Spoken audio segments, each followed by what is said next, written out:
Welcome to the Superhero Homies podcast. My name is Quentin, and as always, I'm sitting here with the homie Kevin.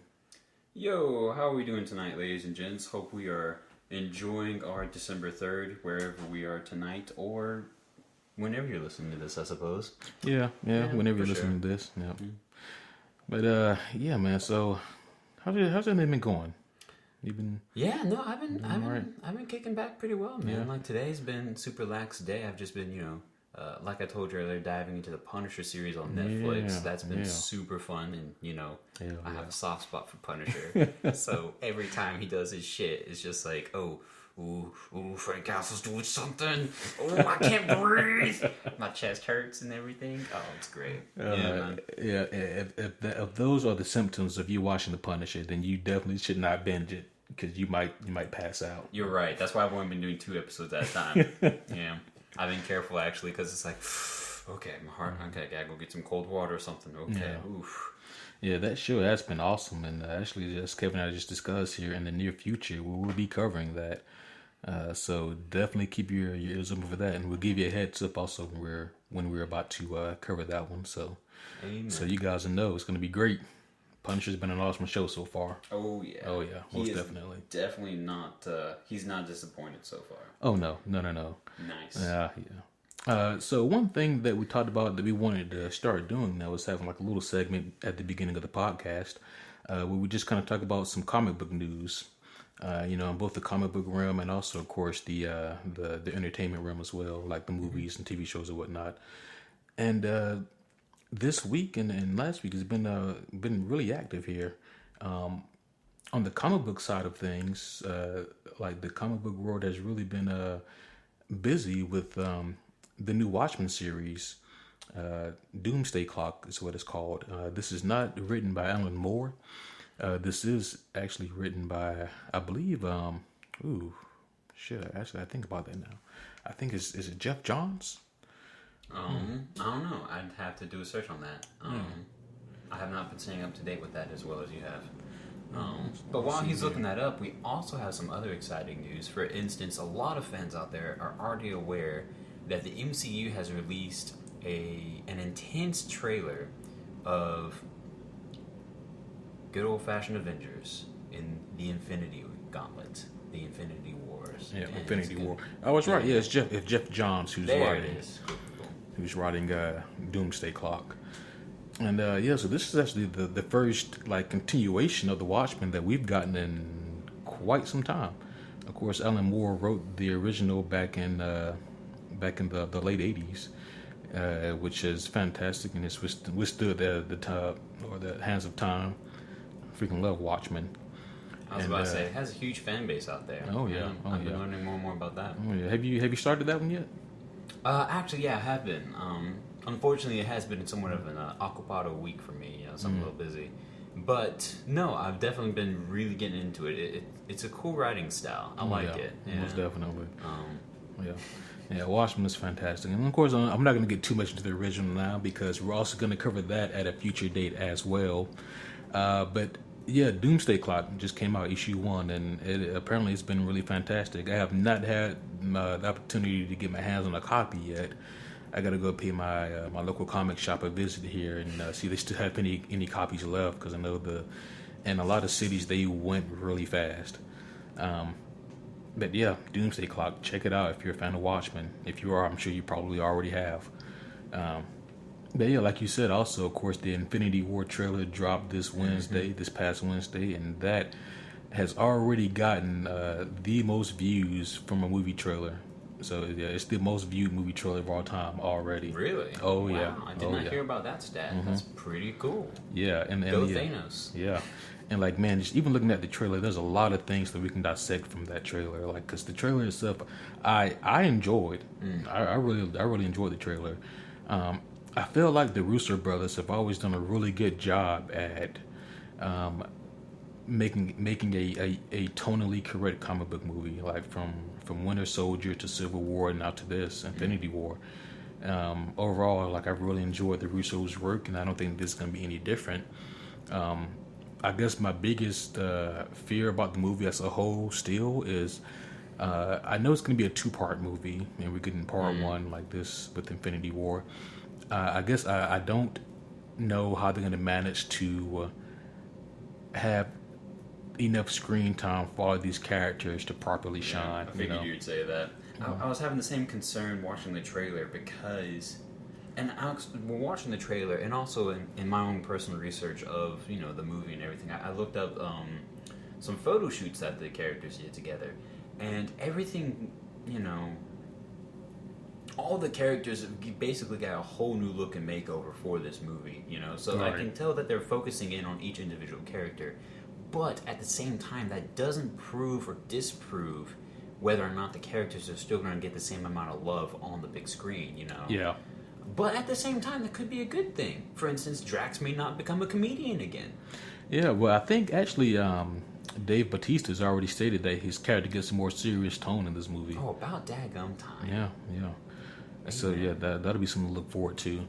But, yeah, I don't envy the Russos because I don't know how you successfully make a movie of this caliber, Right. I mean, in the trailer, it made it look like certain teams were flashing at certain times. Like, it looks like that the Guardians were brought on last minute. If you stuck through and watched the whole trailer, at the very end, it looks like someone was saying, well, I'm grateful we have you guys joining us now, type thing. And then the camera pans to reveal good old Peter Quill and the gang. Right. Yeah. Yeah, that's true. So, I mean, I don't chronologically. I don't know when that happens, but it's easy to imagine because I watched the trailer a few times and I was able to kind of piece some things together here that I think may go down. So, like for instance, we see Thanos in the trailer. He already has 2 gems, and it looks like the power gem and the space gem. And we see him shotgun blast the piss out of Vision. Just boom. No, actually, no. That was a staff. It looked like the staff of one of his henchmen called the Black Order. Which, by the way, because I haven't seen a whole lot of photos until after the trailer came out, I didn't even know that the Black Order was going to be in this movie. I thought maybe they were just going to have Thanos kind of solo it, but just like how Apocalypse has his henchmen, or has like the four horsemen of the Apocalypse, Thanos also has his own squad as well. Yeah, Makes sense. Yeah, the Black Order, and none of them are slouches. All of them are badass. And I know for a fact we see Proxima Prime, or Proxima Midnight in the movie. I don't know where Prime came from. Proxima Midnight. We see her in the movie, and and I think it was actually her. No, it was either her or Corvius' staff that we see going to Vision's head, retrieving the Mind Stone, which was still freaking great. Yeah. So before we get into that, let me rope you back some, Q here. That was gonna be an upcoming topic of sorts, right? Before we get too into it. We're going to talk about Thanos in an episode coming up, but I mean, I'm just talking about the trailer. Okay. Yeah, I mean, we can talk about the trailer some more, my friend. You know, not to limit you or nothing. Oh yeah, no, most definitely. Yeah. But no, because right now, I'm not even going into really what I think the movie is showing. I'm just going to what the trailer blatantly showed. Okay. Like, for a fact, we saw Proxima Midnight there. We saw other orders of the Black, or other people of the Black Order there. We saw him with the power gem and the space gem. And from that, we can definitely tell that either Loki gave it to him or Thanos took it by force. Probably the latter option. Let's face it. I don't know. Yeah. I mean, Loki. If Loki's true to form again, then I think that it wouldn't be out of his character to just give it to Thanos, in hopes or for like a trick later on down the line, or to, kind of fool him, or just to save his own skin. Sure. I definitely don't like Loki as a good guy. I'm just gonna say it now. He shouldn't be a good guy. And of course, the Nova Corp has the power gem, so it'd be completely reasonable for Thanos to just take the take the Tesseract, take the space gem from Thor and the Asgardians and Loki, and then use that space gem to teleport them to Nova Corp, wreck it, take the Power Stone, and then that's true. Yeah, be on for Earth. Even though we still haven't seen the Soul Gem, which we only have one MCU movie left, which is Black Panther. So I imagine that maybe we see it there. Yeah. Maybe. Yeah. I don't know. There was no hint of it in the trailer for Black Panther, so that would be something well hidden if it is in the movie. Yeah, well, And this is something that maybe in greater detail, I will say for our Thanos cast. But I mean, one member of the Black Order does travel to Wakanda, I believe, in search of an Infinity Gem. Which should explain part of the Part fight of the trailer, scene that we saw in the trailer. That epic fight scene in Wakanda. I would hate to see the budget for this movie. Yeah, no. It's got to be insane. But one more thing, though, I wanted to touch on here on this trailer is there's been a lot of talk about the look of Thanos. How do you feel about Thanos and his look overall? Well, I definitely wanted to talk a lot more in detail about that, so I won't give my entire thing tonight. I'll save that for a later podcast. But in short, I mean, he looked a little funny compared to his old comic self. Don't get me wrong, he looked like an angry bald man, as I joked before with you. But I thought it was cool, Yeah. I thought I wasn't discomforted by it. Right. I'll say that. Yeah. I mean, overall, like I didn't mind it. I mean, yeah, he was a slightly different tint, and also yes. Well, in his defense, and correct me if I'm wrong, he was also standing in the sunlight in this one.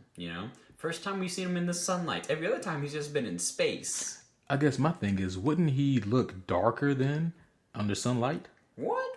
No. Why? How? Maybe we're thinking totally different things. I think we are. I mean, because I imagine that under because for example, like me, like under direct sunlight, I'm a African American man. My skin looks darker in direct sunlight. Thanos is purple, and he looks deep purple in outer space with low lighting. And now on Earth, with the sun beaming down on him, this man is a bright pink. Like, true. He's not really bright pink, but he's like a pinkish purple. He also doesn't have skin, He doesn't have skin? Not like you and I, no. But he still has skin. He has some type of skin. I don't know what the hell it is, but it's not like, your skin or my skin, I mean, I'm just pointing it out here. The man has skin, like. Well, okay. Semantics of that aside. Yeah. Whatever form of skin he has holding together his freaking body. Yeah. I don't know. I wasn't that worried about the cosmetics of his color. Yeah, me either. It's just something that I noticed. Right. Just like I guess one other thing that I thought was interesting though was that he seemed, because like in Guardians 1 and at the end of Avengers 1 and 2, when we see Thanos, those are the three most notable times. His attire looks spot on with the comics. Right. Like it's a dead ringer for the comic books. So I thought it was interesting that he was sporting a different attire. I mean, maybe this is his ass kicking attire. Maybe he wants the sleeveless outfit without the helmet for his ass kicking days. I don't know. Or maybe he's just that cocky. That's not completely outside of his character. Like I don't need this armor. The hell with these kids. Yeah. I mean, I just thought it was an interesting choice to have him outside of that when we know that it's well within their capabilities to present him with his classic look, but then they decide to go a different direction with it. Yeah. Either way, I'm not gonna make a big deal about it. Overall, I loved the trailer. Thought it was great. Yeah. Agreed. Another piece of comic book news here though is and this is also pertaining to Marvel Disney's and there's been reports of this that have come up and died and then come up and died, and this is like either the second or third time that this particular rumor has resurfaced, and that is apparently talks are now getting quote unquote more serious about Disney buying out the properties from Fox Studios. Whoa. Yeah, which would of course mean that if those negotiations were to go through, then Marvel Disney would get the rights to, of course, X-Men, Fantastic Four, and Silver Surfer, and Galactus. They get the rights to all those guys and then some. Wow. Once again, I don't know how close that deal is happening. I don't know if it's even gonna happen at all. But it's just notable to mention that they are in the talks about it. When did you hear about that?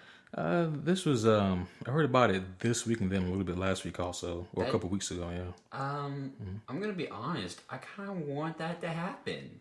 I want to see Oh shit, that's so many possibilities. Wow. Yeah, that leaves a lot of impossibilities. And like I think you and I in the past have talked about this, but and I'm glad that Marvel Disney didn't start off with all these properties. Right. Because if they started off with the X-Men and with Fantastic Four, I don't think that Iron Man would have been their first movie. No. I don't think that a lot of characters that we get to see that we will be seeing, right. like Guardians of the Galaxy, I don't think we'd see them. Yeah. I will say this though.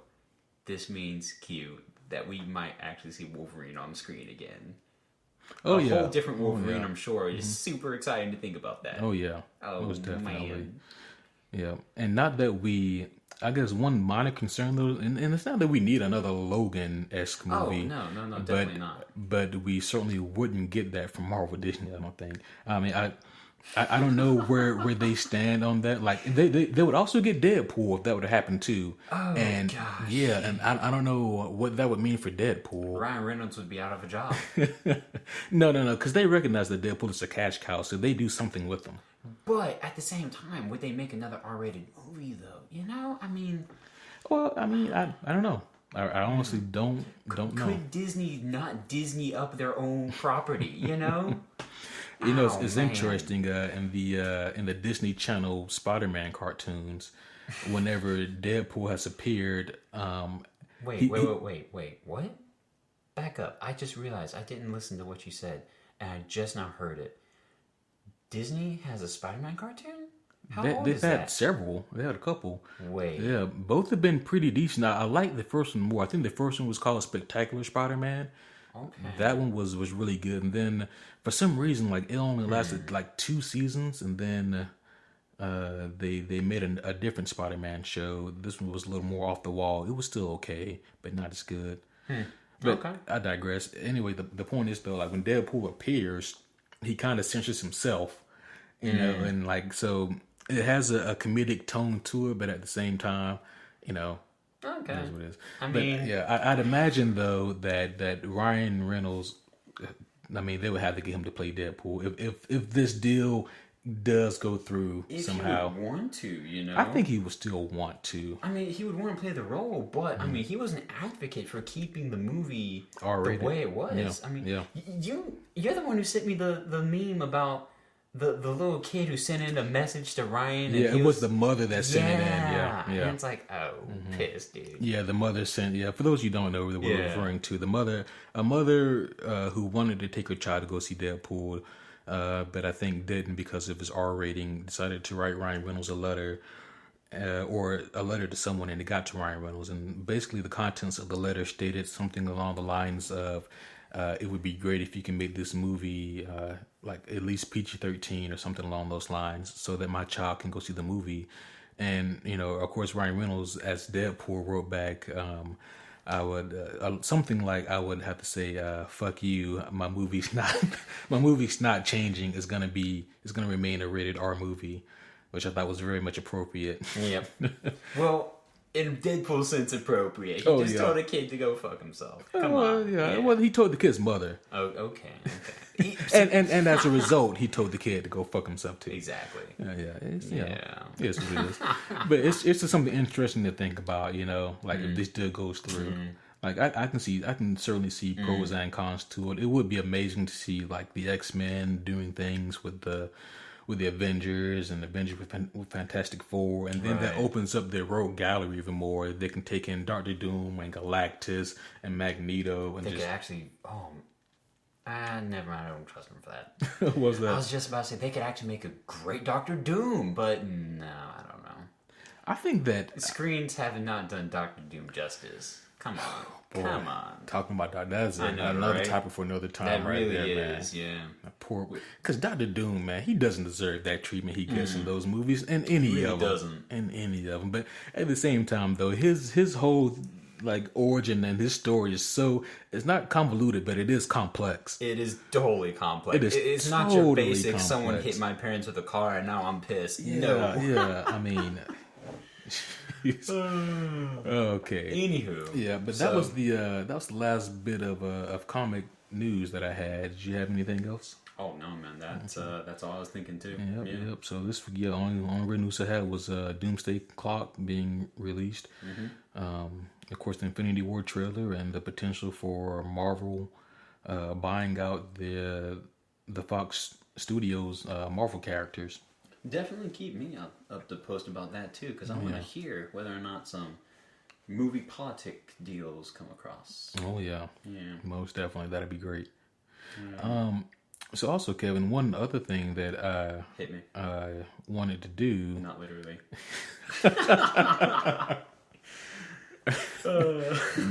No take backs. Oh wait, what? Okay, I'm ready. Head or gut? What do you want it? Shoulder. Both. No, dadgummit. So one other thing, ladies and gentlemen, that we're going to start doing is that also every week I'm going to hit Kevin with a ridiculous comic book question and give him 30 seconds and see if he can answer it. Admittedly, I'm doing this a lot for my own amusement and hopefully for yours as well. Wait, I didn't realize there'd be a timer. 30 seconds. Oh yeah, you get 30 seconds. Okay. 30 whole seconds. Okay. You ready? And see, I'm gonna give him a quote unquote easier one this week. What does that even mean? I still don't even know what you're about to say. Yeah, and that's the beauty of it. All right. Well, I'm ready. Come on. Let's do it. All right. So. Are you not entertained?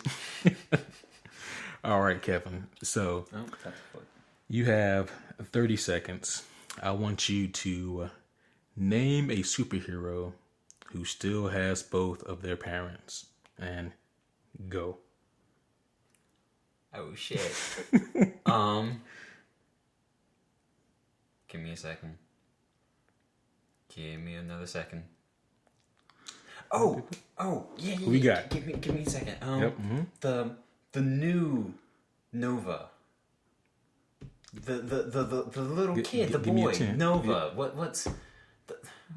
What's his little shit's name? You got 5 seconds left, Kevin. Give me your name. Damn it. Nova, superstar. No, what the shit? That's time's up. Time's up. The new Miss Marvel? The one who's basically Mr. Fantastic, but with a Miss Marvel costume? Maybe if we would have said Kamala Khan. Oh, yeah, her name too. Okay, Kamala Khan. Yeah, but what's the other dude's name? You know who I'm talking about. The young, new supernova. The one who took his dad's helmet and put it on and all of a sudden has the power. Yeah, what do you think happened to his dad? Don't you damn it. Another good one, though, would have been... Because, with these questions, I'm also thinking as well. Okay, so wait, was Kamala Khan... Does she still have both parents? I don't know. We will have to look it up. Okay, we would. I'm going to do that now. Your time expired anyway. No, it already expired. Yeah. And listeners, please feel free to comment on our Facebook page on an answer that I should have said on this. For example, I would have said Damian Wayne. To me, he was the easiest one. You piece of shit. That was... Yeah, I did not even think DC, dude. I really did. I just went straight into the Marvel. But yeah, Damian, dude, Batman's kicking it right now. And Talia, they're both still very much alive. Talia. Yeah. Dadgummit, you son of a... Anywho. Better luck next week, Kevin. Okay. Golly gee. All right. So our topic for this week is the Defenders then and now. So we're covering the Defenders from the past and also talking about their current incarnation today. Mm-hmm. And of course, the Defenders, they're popping right now because of the TV show on Netflix. But of course, before we get into the TV show, let's kind of talk about the origin here. Oh, you're looking up Kamala Khan? I am, because I still want to know if I at least got that one right. Yeah.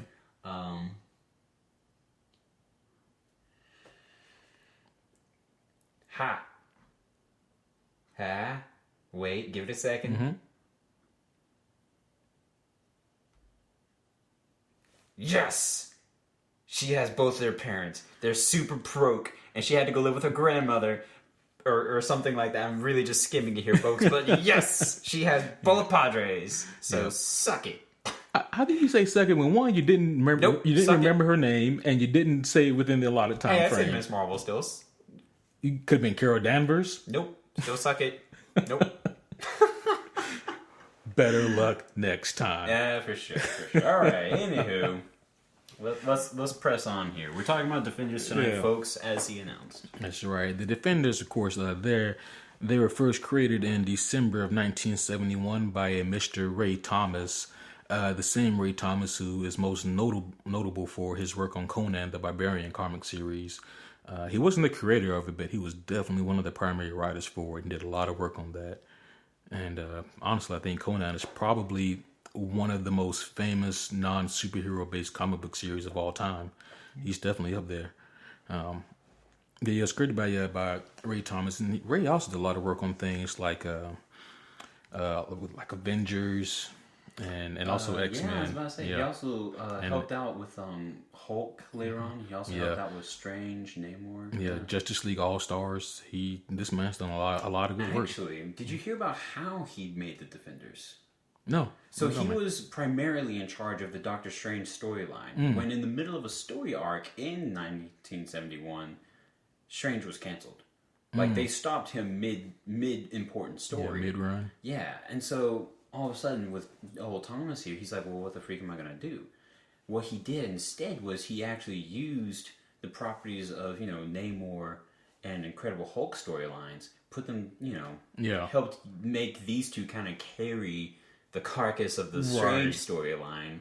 And in that story, they all work together, thus beginning the domino process of all the falling dominoes leading up to Defenders and their first appearance. Yeah. That's pretty awesome. How that came about, because like it's definitely like, because like you mentioned, like of course Hulk and Namor were the two other primary members of the original Defenders, with Doctor Strange leading the pack. And at first glance, it is like interesting and kind of head scratching as to like why these three random heroes.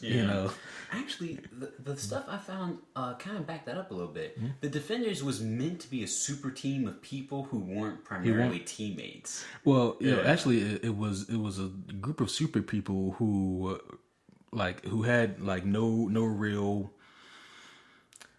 there was like no. You didn't ever have to do much to get into the group, basically. Right. Yeah, like they call it like a non-group for that purpose. Actually, exactly. Well, that's I agree fully. Like the history of the group was basically, oh, you're an independent superhero. Well, you can come with us whenever you want. Yeah. There was no real kind of qualification like for the Avengers or X-Men. Right. But it was still. Like even with knowing that, it's still interesting that it would be those three heroes, and because of their open door. Hey, no rules here, man. We're not like them X-Men, Avengers, popular groups. We're the defending politician party. They even got Silver Surfer for a time. Yeah, Silver Surfer he's considered one of the primary members because he and Hela were like the next two to come along board. Of course, Silver Surfer was hugely popular, so he stuck around actually for a little bit. But it's also interesting to note that the original Defender series, how vastly different it was from like today's, because they were called upon to pretty much battle supernatural forces. And I want to talk to you a little bit about that because it made me think. Going back to episode 2 of our podcast, we spoke for a good chunk of time. That was the Hulk. Yes, exactly. We spoke for a good chunk of time about the Hulk and one of his more bizarre powers, the ability to see ghosts. I'm theorizing, and bear with me here, I'm theorizing, folks, that this is when they gave the Hulk that power. When that came to the surface, like, oh, and let's have him see ghosts too. That probably makes sense. And that was probably also during the time where he plugged a black hole with his ass. That would also make sense. And Doctor Strange was like, oh, well, that's the only thing big enough to do that. Won't just fly him up there. Oh man. But Doctor Strange, the Incredible Hulk, and Namor the Submariner. Like, I enjoy all three of those guys a lot. Yeah, I mean, shoot, those three alone are powerhouses. Super powerhouses. Magic, strength, water. Yeah. Shit, and that's a Namor's whole element. Namor's a powerhouse outside of water. Oh yeah, I mean he's great all around. Yeah. Namor's not a slouch. Actually, thinking about my Namor trivia here. He can't spend too much time on land or in water, right? Because he's literally half Atlantean, half human. So he has to spend enough time on air and underwater, right? He couldn't spend too much time on either, if I'm remembering correctly. I'll have to look that up again. I was about to say. Honest. I don't remember. Because the human parts of his brain couldn't stay underwater too long. Yeah. He'd go psychotic. Right. But vice versa with, the Atlantean part of his brain. So, yeah, it's like, oh, you poor bastard. Yeah, half mutant, half Atlantean, yeah. All badass. Exactly, yeah. Yeah, I mean, he's strong enough to go hand-to-hand, to do hand-to-hand combat with the Thing. Like, on land. I'm like, that's how badass this guy is. Yeah. Like, yeah. And we actually have an issue downstairs of Defenders where the Thing came in and helped him out. I remember he was in that issue, yeah. Well, Namor was tightly affiliated with Fantastic Four. Oh, very much so. Good old Susan. Oh, yeah, he loves some of that Susan Storm. Oh, yeah. Which in her first movie, who wasn't? Oh, yeah. Go watch the first one. Not the more recent one, the first one. Yep. Where Captain America was on fire. Oh, damn. Yep. Yep. So, actually, another interesting piece of trivia, though, is that Ragnarok was the closest movie we've gotten to seeing the original core Defenders together. That's the closest we're going to get for a while. That's true. Yeah. I did not think about that. Yeah. Because also Valkyrie, she joined the league early on, too, for Defenders. Valkyrie was one of the members for a while. Yeah, she came along also between the 72 to 75 run, which is still pretty close to that original incarnation. Yeah. Especially if you consider that Doctor Strange and the Hulk were not always, but they were two of the primary members for most of the 70s run. But yeah, so Ragnarok was the closest movie because we had of course Hulk and Doctor Strange was there for a spell. I made a pun. He did. And of course, thank you. And Valkyrie, of course, is also in Ragnarok as well. But so I think that was pretty interesting. Yep. Yeah. We haven't seen any of the other members, which I have a few of them written down here. There's a shitload of members because here's the thing, especially between I would say 74 down to throughout the 80s, there was a revolving door for the membership, with some of them not even being there very long at all. Some of them just being on the team for one mission, like Captain America. Some of them just weren't there for very long at all. But yeah. So the run lasted until '86.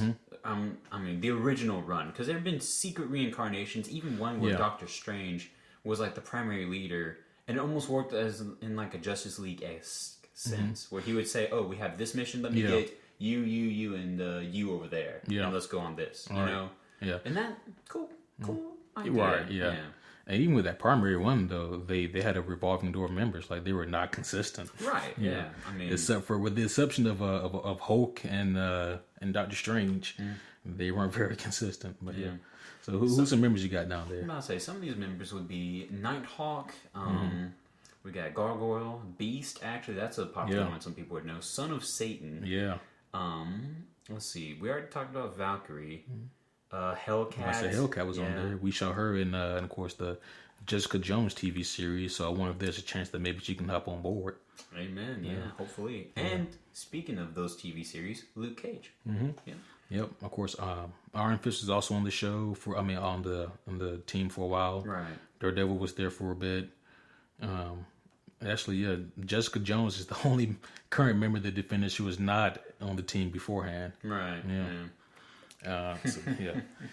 Yeah. Valkyrie for the most part was she was representing the ladies back then. Let's see here.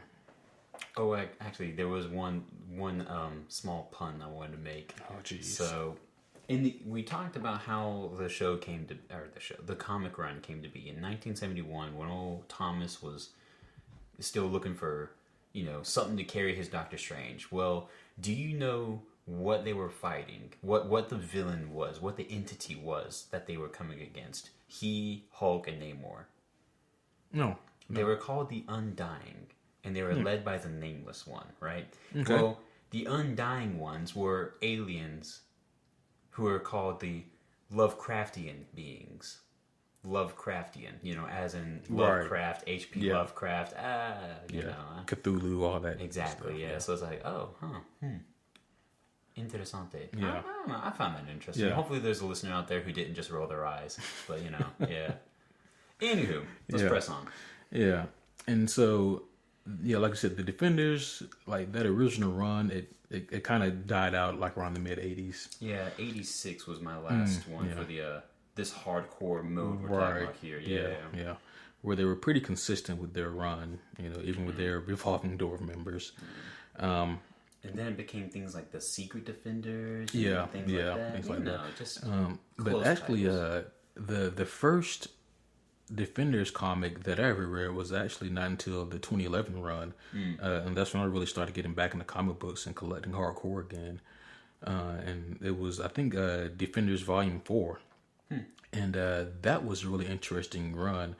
It was a really good run, and I didn't even know it at that point, but it was a really good run to start with because for the first time in ages they brought back like the core members again. Doctor Strange, Hulk, Namor. I think I'm trying to remember who else was in it. I think was Valkyrie in it.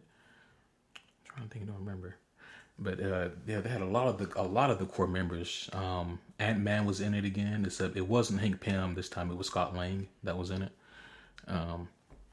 And they had a lot of the members from the old days came back, and so that was really interesting. And this was I remember it being like a really, really good read because what they did was they had to find something called the Concordance engine, and the Concordance engine, in my mind, it always focused similar to the Cosmic Cube because it could kind of shape space and reality at will. It was like the soul of the universe is what they refer to it as. And there's 5 of these things. But the problem with the Concordance engine, though, is that if it's destroyed, then it destroys the universe. That type deal. I'm surprised Thanos hasn't heard about this. Right. Thanos just got an erection right now. Taking notes. Yep. Okay. Concordance engine, you say. I think I'll put my hands on those. But that was actually the first run of the Defenders that I ever read. Was the Defenders Volume 4.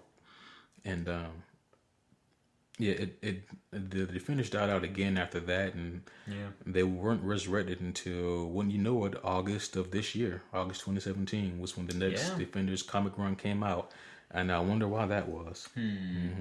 Stroke. Yeah. Yep. So what are your overall thoughts on like the original Defenders run? Honestly, and this is a thought that I've kind of come back to, debated with, and disagreed with, and came back to and agreed with all over again in years of development here. The Defenders is actually one of my favorite teams, especially the old school original, because Doctor Strange and Hulk alone is like, you get them to actually work together. Dang. I could think of a number of teams. Also Namor, because Namor is extremely pompous and arrogant. But then you toss in extra people like freaking awesome Namor, and then any of these others like Valkyrie, Silver Surfer. Like there was a lot of power on this team.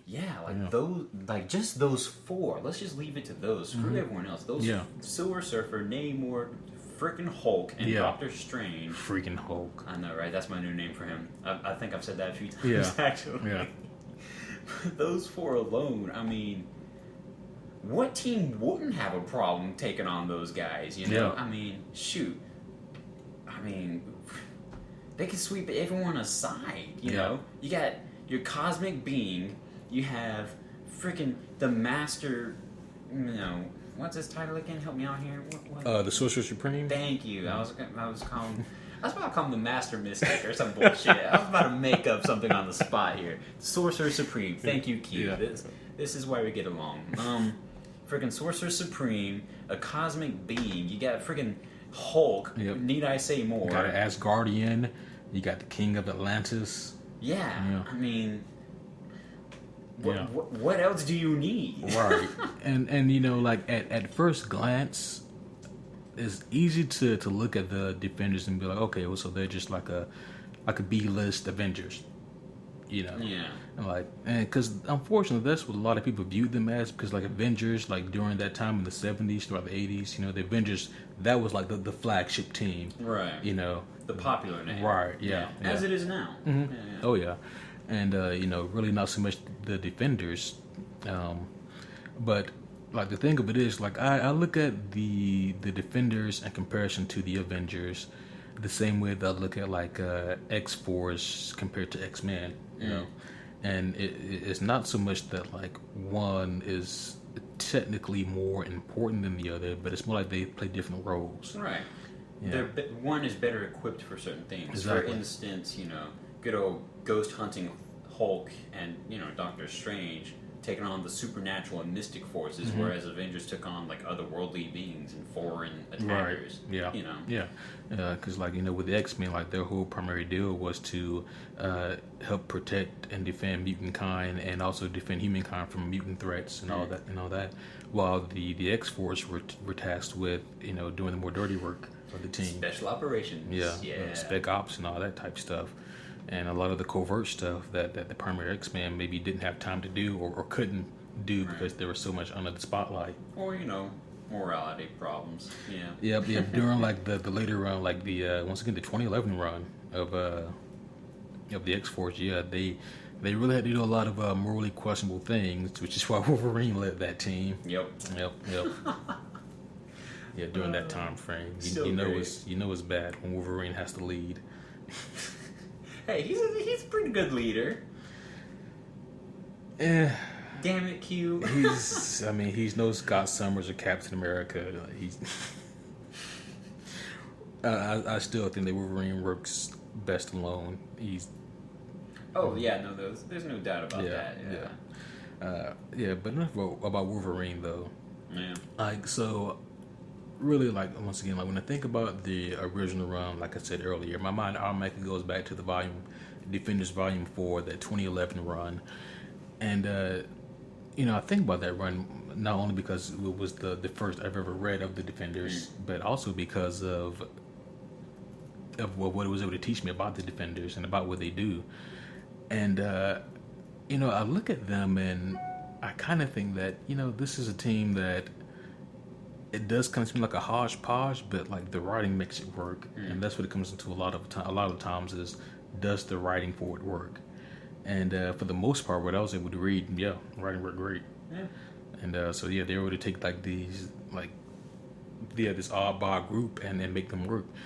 Because also, if you think about it, like I mean, even the Avengers was like kind of a hodgepodge group thrown together, you know. Yeah, like that's true. a lot of them didn't really blend that well either. Yeah. But the one thing that I feel that the Avengers had that the Defenders didn't quite so much have is consistency. Right. Yeah. No, actually, the Defenders did go through a lot of editing and changing in the early years. In fact, Silver Surfer was stripped from the team on a writing level by Stan Lee himself because he said, "Look, no, I personally want to handle the Silver Surfer's writing. You know." Let me toss the idea of Doctor Strange to you guys and keep him on the team permanently. And they said, okay, let's do it. Yeah. And I mean, so there are definitely a lot of different things and changes and whatnot. And Avengers, especially with today's cinematic world helping them out, I mean, people are going to be all over that. Yeah. You know, I guess it's interesting, kind of takes us to where we are now with the current version of the Defenders. Yeah, freaking awesome. Yeah, so you know, like I said, the latest Defenders comic came out in August of this year. Nudge, nudge, wink, wink to the television show that came out August 18th, 2017 this year. And you know, so it's like, what are the chances of that happening? I know, right? Yeah. Again, beard stroke. Yeah. And what are the chances that there's 4 members and there's the 4 members in the TV show? That's also quite coincidental, huh? What do you say? They're also drawn to look just like Charlie Cox and Elodie Young and what? Yeah. Actually, Elodie probably didn't appear in the comic, did she? In the 2017? In the latest comic. I doubt it. I haven't read it. Yeah, me neither. I don't know. I'd have to look that up. Yeah, I don't think Elodie... I don't think Elektra was in that one. Right. I do refer to the actress's name too often, yeah. But no, the casting, honestly, for the Defenders has been awesome, in my opinion. Yeah. Well, I think that it was like a natural step for them to do. You know, I think that maybe they looked at the success of the Avengers and figured that this worked really well on a big screen format. Let's see if that translates also to the smaller screen. Right. And overall, I think it did. Oh, yeah. I mean, so of course, let's kind of go over these members here. Of course, the four members of the Defenders now was, of course, Daredevil, Luke Cage, Jessica Jones, and Iron Fist. And all these being Netflix original TV shows, tonally is different from. Very much so. From their movie counterparts. Right. Whereas the movie has like this jovial, uplifting, wholesome message. The TV show seems to share this more gritty, dark, and almost, more honest side. It does seem to me to be more grounded. Yeah. And I think that's in large part to do that they're not out saving the universe. They're saving your neighborhood. Yeah. The streets of New York. Yeah. And I think it's also cool that they all kind of have like their own certain sections. How Iron Fist is predominantly over Manhattan. Yeah. Daredevil, of course, Hell's Kitchen. I think Luke Cage in good old Harlem. Yeah, Luke Cage in Harlem, and Jessica Jones. She's also a part of Bronx and Hell's Kitchen. Yeah. And so they all kind of like play their part in like protecting their section of New York. Yeah. So, of course, what'd you think about the Daredevil TV series as a whole, real quick? Dude, I quickly fell in love with that. Are you kidding me? Oh, man. I binged the first season twice. It literally sat down, watched 3 or 4 episodes all in one sitting, got up, went to go pee, came back, watched a few more episodes. I was very much in love with it whenever it came out, man. Especially just like the different dynamics, because when Daredevil season 1 came out on Netflix, it wasn't your friendly go lucky movie that we've been seeing. It wasn't a Guardians of the Galaxy fun loving classic rock pushing type awesome movie, and that was awesome and great, but it was different and it was new and it was dark and it was very just in your face about it, like the choreography from the fight scenes, the character, the character bonding between people who are abrasive and rude, even like Stick. He's a dick. Stick is completely a dick, dude. Rhyme scheme intended. But rhyme scheme. Did I say stem? I don't know what I said. You know what I'm saying. You guys know what I'm saying. But no, it was just overall this awesome new gritty experience, which was fresh and it was dirty and it was this great story and they were telling it well, and I loved it. And I loved the setup that's like, oh, hey, by the way, there's gonna be more. Yeah. Then we got Jessica Jones and Daredevil 2, and it's just unfolded from there, man. Yeah. I like to compare Daredevil season 1 to like Iron Man 1, because just like Iron Man 1, if Daredevil season 1 didn't succeed, then there probably wouldn't be a Defenders. Right. There wouldn't have been anything unfolding after that. Right. But it was a hugely popular and successful TV show because it was done extremely well. And Daredevil, he is one of those street level heroes, vigilantes that goes out and kind of does things with his own sense of morality, dealing with his own Catholic guilt, and also at the same time having like the greatest facade ever because he's blind. Yeah. And but yeah, season 1, I thought that season 1 was amazing of Daredevil, and like I said, it left me really wanting more. So it definitely succeeded in that regard. I love Vincent D'Onofrio as Kingpin. He's an amazing actor. Oh yeah, man. He guys got range from the villain in Men in Black to Full Metal Jacket. The guys got range. I mean, he's played roles like Full Metal Jacket a number, not like his doofy side, but like his more psycho side later on. Oh my gosh, he's amazing. Yeah. And But yeah, so I believe after Daredevil season 1 was was it Daredevil season 2 or Jessica Jones next? Jessica Jones. Okay. Yeah, because in season 2, I'm pretty sure they recalled the events that already happened in our good friend Jessica Jones' season. World. Yeah. Because I'm trying to think. I'm pretty sure that was the case because I remember I particularly enjoyed Jessica Jones just straight for David Tennant's role. I mean, You didn't care for Christian Ritter? No, Christian Ritter's great, and I loved her role too. Like she was a whole different type of quote unquote hero because she hated heroes. She didn't want to be a hero, you know? And it was so fun to watch that, especially Christian Ritter, who herself has a great acting range. You know, in real life, I'm pretty sure. I mean, I've never met the chick. Don't get me wrong. I wish I could still meet her, Christian. That's an invite to you. But I mean, she seems like a more fun and outgoing person. But then all of a sudden, she gets down to business and she's playing this, hardballing, no nonsense chick, and it's like, oh, that's kind of hot. I like that, But no, David Tennant's role, of course, as Purple Man, it was magnetic, dude. I wanted Purple Man to succeed at times, Right. Yeah, you know what I'm saying. Yeah. I feel that David Tennant's role, it morphed throughout the series because, and of course, also by the way, the season 1 was based off of the really popular set of graphic novels. I believe it's called what it's called. It's on Amazon wish list for like the longest. Haven't had the chance to read it yet. But yeah, it's based off a really, really famous and popular Jessica Jones graphic novel run, and the comic run gets a little bit more graphic.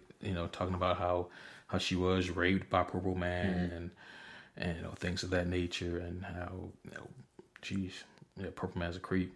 Right. And by the way, Purple Man is actually purple in the comics. Right. Yeah. Which issue of it was it from you where we saw a small appearance of Purple Man? He was just trying to break out of a jail. That was the New Avengers Omnibus, the very first, very first volume. And that's when they were all on the raft. And he's purple. More so than Thanos. Yeah, he's pretty purple. Yeah. But back to the television show though. Like I said, I feel like he kind of morphed in that show, and because in the beginning, he really has like this boogeyman type vibe.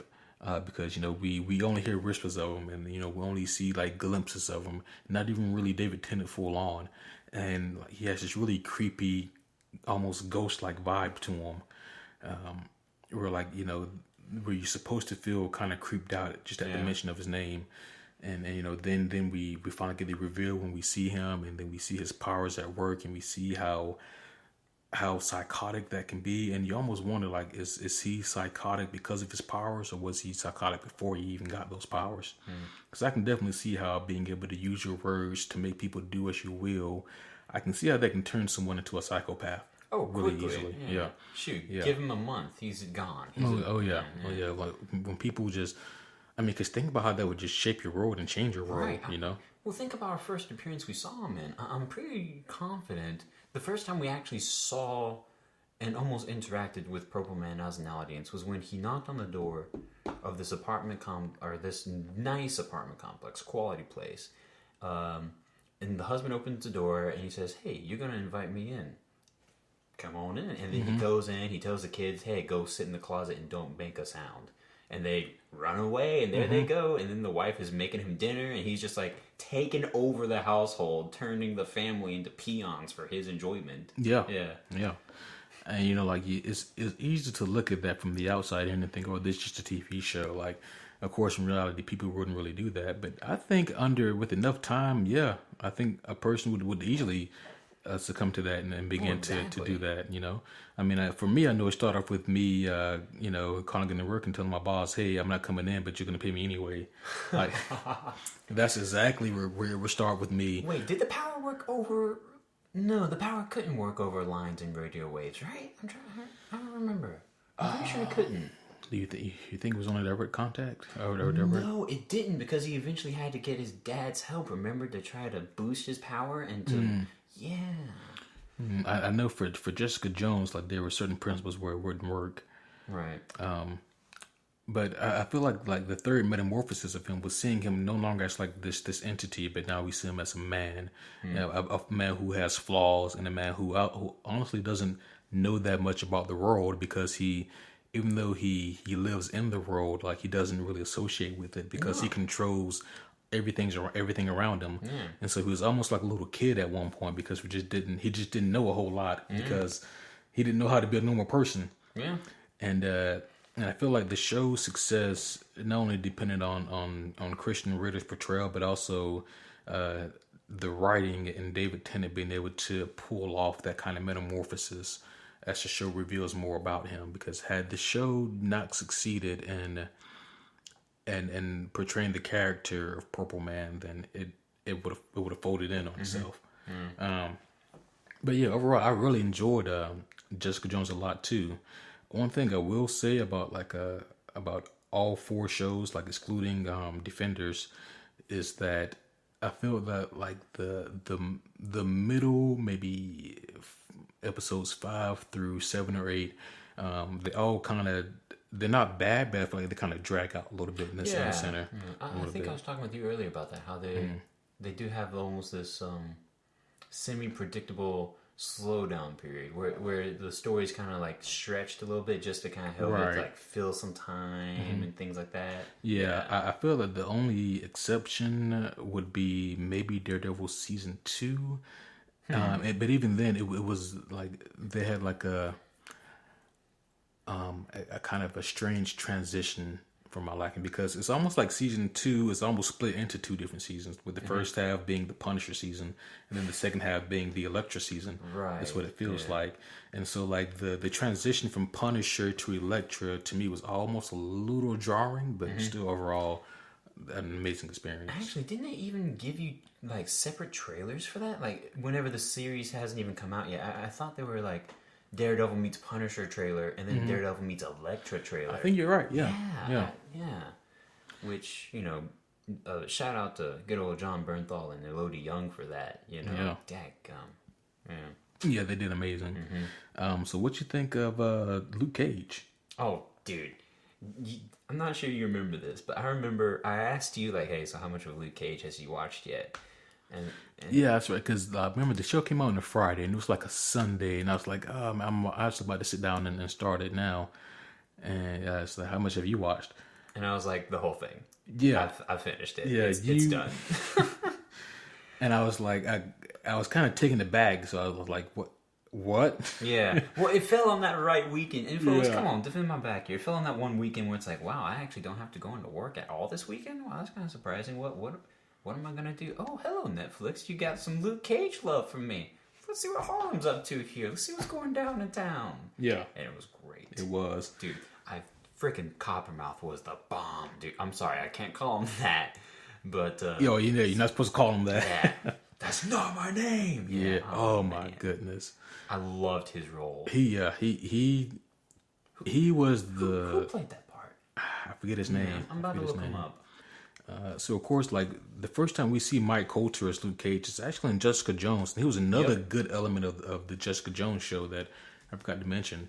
But yeah, we see him there for the first time, and like at first, I wasn't sure how to take his portrayal as Luke Cage back in Jessica Jones. You're right. He wasn't DMX. Mostly, well, I didn't say that he was DMX in the Hulk movie, so. And I was just throwing back to that joke for the listeners who have been listening from that episode. Yeah. Go listen to episode 2. You'll get the joke. There it is. But I shot episode 2 tonight. Yeah. Anywho. Yeah, but because I feel like in Jessica Jones, Mike Coulter, I feel like maybe he really didn't know who the character was supposed to be at that point, because Jessica Jones was obviously filmed first before Luke Cage had begun filming, and he was supposed to portray a Luke Cage who already had his superpowers, who had already changed his identity, who had already lost his wife, but this was his first time, portraying this character. Yeah. So I feel like maybe he didn't really fully know the character of Luke Cage. Yeah, I can see that. I mean, it definitely didn't seem like a complex person whenever we first met him. Right. But now for the Luke Cage TV show, like I feel like he definitely had it then. Like at that point in time, he really had it going. And yeah, he was a really fun Luke Cage to watch, because like he was what I would call like the humble hero of Harlem. That's a lot of alliteration that was unintentional.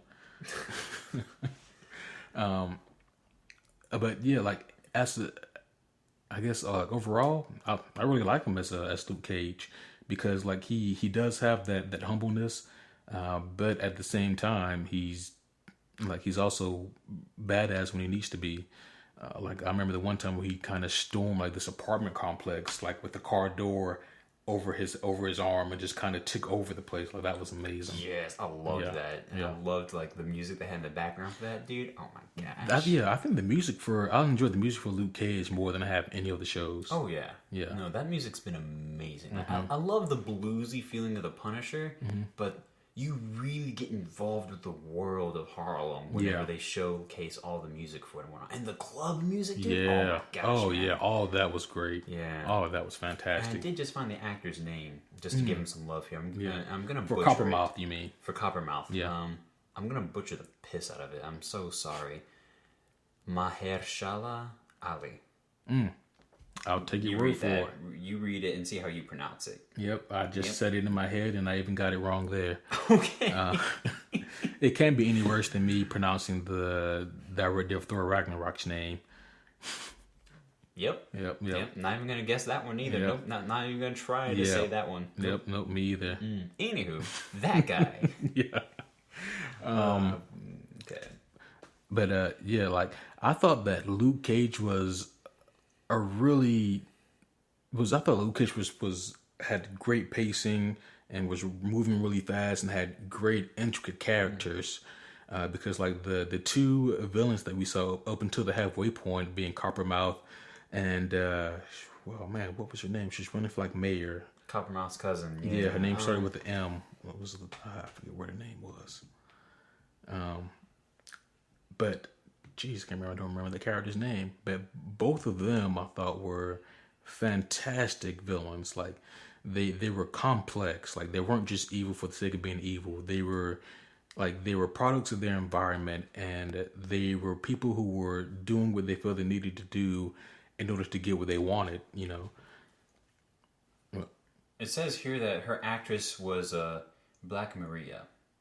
Yeah, okay. that was. Yeah, I knew something with the M. Yeah, that's it. Yeah, that the character name, right? Yeah, that was her character name. No, the actress is Alfre Woodard. Yeah, Woodard. Yeah. Yes, and, names. And interesting side note, she was also in Civil War. Yep. What? No, wait. Give me a second. I have to go back in the database of the movie for me. Start painting the image here so I can remember, dude. I can't. Beginning of the movie, Tony Stark giving a presentation. Yeah, okay. I remember that. Yep, he leaves the presentation, gets on the elevator. Yeah. And he runs into her. Yeah. What? That's her? Yeah, she didn't play the same character. No, okay. It was the same actress. That was the next question I was about to ask. Because there's no way that woman was the same mayoral. No. Okay. No. Cool. No. But yeah, I thought that was also just another cool thing. But I did feel that Luke Cage went off the rails a bit, like a little bit after the halfway mark. Like as soon as his brother, comes into play, and the Judas bullet or something. That part did start. Well, it wasn't even the Judas bullet. Like I like that whole aspect of there being something that can hurt Luke Cage. Right, up until that was necessary for the story, right? Because up until that point, nothing could harm him. But it was the character that started to bug me, because he was way too over the top comic booky for this world. Like it didn't fit in. Like it would be as if they made Purple Man purple in the Jessica Jones TV show. Like it wouldn't blend in. Right. I'm trying to remember his name. Actually, I just had the list. Give me a second. I still got it pulled up, dude. He was Willis Stryker. That's right, Willis Stryker. Yeah. Played by Eric LaRae Harvey. I can actually say his name. Yeah, he got a cool name. Yeah. But no, he Great actor, yeah. What he was asked to do, it definitely did feel like a lot. He was constantly like overly focused in. Right. He definitely. Well, it was just jarring going from Coppermouth to Striker, because like Coppermouth he was such a complex character, and like he was also the really calm and collected, and like but he also like blew a fuse also when the moment called for it, and like his motives were really clear and understandable and relatable. And like he was just a really interesting character, and he was really fun to watch. Like when I wasn't watching actual Luke Cage on screen, then I wanted to see Cottonmouth and see what he was up to. But with Willis though, like he, like I said, he was just too over the top. He was too much. Like his character was, he wasn't Joker-esque, but he played this type of psychotic character that just didn't blend in as well. No, I did appreciate the challenge he presented to Luke Cage, especially with the Judas bullet, as we spoke about, and also the augmenting thing he had at the end of the movie. It was some type of augmenting. Yeah, he had like some kind of suit. There's some kind of super suit. Yeah, some kind of wannabe Gundam thing or something. Right. Like even with the suit, like I don't know, I had a hard time believing that Luke Cage just couldn't take this guy out. Right, like take a part of the suit and just grip it too damn hard and bust it. I feel like during that part of the show, they kind of went more cartoony. They went cartoony, and to me they kind of made the mistake of trying to make the villain look strong, but in reality they made the hero look weak, because there's no reason why Luke Cage, just like you said, couldn't grab a piece of that and destroy it, rip it off, throw him through a building. Like, like okay, I guess you're my brother. Yeah. Overall, I still think the series was very strong. Oh, I agree too. I agree too. And also, man, like I need to get back and watch the show. I'm just blanking on everybody's name. Dude, talking about these shows is making me crave it, man. Like after I most finish definitely. Punisher, I might have to go on some reruns here. Yeah, I might have to go back and rewatch everything. Hell go watch Christian Ritter and good old Mike Coulter do their business and everything. Oh man, Misty Knight. There we go. Misty Knight also in the show. When she got shot in the arm, poor Misty. When she got shot in the arm on the show, I thought for sure that she was gonna lose her arm and had to get her bionic arm there. Lo and behold, that wouldn't happen till Defenders. That was like an Easter egg highlight. Like, you're about to lose that, so don't even worry about it. Oh gosh, it's gone. But she got shot in the arm, and then the arm got cut off in Defenders. So she had to go around, but I really enjoyed that actress too. She was also one of my favorite parts of the show, also because like she brought this realism to the character and to the show that it really needed. But I wonder how they're gonna do with her bionic arm, because she didn't have one in the comics. I wonder what kind of prosthetic they're gonna. It's interesting because in the comics she gets it from Stark Tech. She gets it from Tony Stark. Oh, of course. But I don't know. I was thinking that in the show she may get it from Rand Industries with Danny running it. Maybe he can pull some strings and get her that arm. Right, but I mean, like, what? I'm thinking about like what kind of arm they're gonna like give her. Are they gonna try to go for like the full robo prosthetic, or are they just gonna try to do like a sling for part of it, and then she gets like an arm midway through or something? I don't know. I was just kind of like daydreaming. You mean like? What was it gonna look like, or things like that? Like, are they just gonna? I don't know, man. Are they gonna go with like something weak and basic to begin with, and then give her something cool? I don't know. Not a very major thought, but definitely a curiosity. I don't know. She gets the full Metal Gear Solid arm. It's like, Yeah. Well, I mean that arm is gone from like here down, from like pretty much below the shoulder down. Oh yeah. That's right. Yeah. Thank you. Yeah. So I was playing with my forearm. It'd be more of a Winter Soldier type arm. Sick. Yes. I want a Winter Soldier arm for Christmas. Please don't cut off my arm. Yeah, I feel like a bionic arm would be more trouble than it's worth. I don't know. I'm still debating. I mean, like from my perspective, like I like to go to the gym a lot, and going to the gym with a bionic arm would not be fun. You'd be definitely the most curious person there. No, you'd be the most. You would be the spectacle. Mm-hmm. Yeah, big black eye coming in, robo arm on one side. You'd be like... I'd be like Jax. I was just going to make that joke. But with one arm. Exactly, with one arm. Yeah, with one metal arm and one normal human arm. You're over there on the incline bench doing your thing, and people are just like too busy staring at you. Yeah, and that's what I'm talking about. Like the movements like that would also be wonky, because I'm assuming and hoping the bionic arm would be stronger than my regular arm. Yeah. So one side would be able to press up fine, and the other side I'd be, having to struggle. Yeah. It would not be practical. And then, like, would it put a strain on the bionic arm? And would it cause something in the bionic arm to break with me lifting too much on it? True. You might only be able to do like certain things. Yeah. Imagine you in the gym, like you got to think about the one arm bar press, and then also it would be heavier than a human arm if I had a bionic arm. True. Yeah. True. I mean, so like, and also, I'm thinking way too much about this. We really are. We've gone off the daggum rails. Yeah, I'm thinking way too much about the intricacies of having a metal Bucky Barnes type arm. Yeah. And long story short, I don't think it'd be practical. Like, if I were a superhero, and I suppose, but that one arm wouldn't save my life. Right. Moving on, man. What you think of Iron Fist? Okay, so I actually delayed watching Iron Fist because I binge watched the piss out of the others. And around the time when Iron Fist came out, I was, in that span of my life, a little bit more busy, a little bit more pressed for time, if you will. And when it came out, there's also, and I know you remember this too, and we're going to talk about it, there was a lot of light of negativity shown on Iron Fist. It's like, oh, blah, blah, blah, this and that. And there's speculation as to why that was, and...